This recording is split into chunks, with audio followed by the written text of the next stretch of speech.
अस्सलाम वालेकुम दोस्तों यहाँ पे देख सकते हो ये HBL बैंक तीन तलवार HBL ब्रांच और एक हेड ऑफिस के तौर पर ये पूरे मुल्क में बैंकिंग को लीड कर रहा है।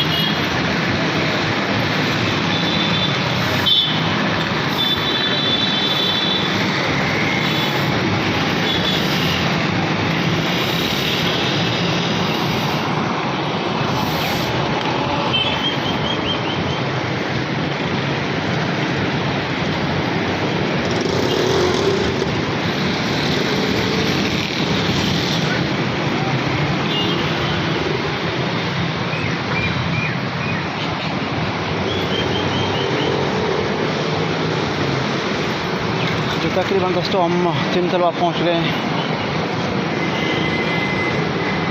मौसम ठीक है, 25 तक टेम्परेचर है ना, जो है ना यहाँ पे गर्मी ज़्यादा नहीं है और ना ही ठंडे, दरमियाना मौसम है। रात को भी बिल्कुल हम इसी तरह सोए हैं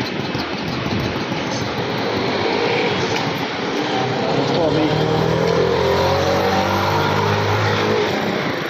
आपको तीन तलवार का व्यू और तीन तलवार का दिखाएंगे इंशाअल्लाह।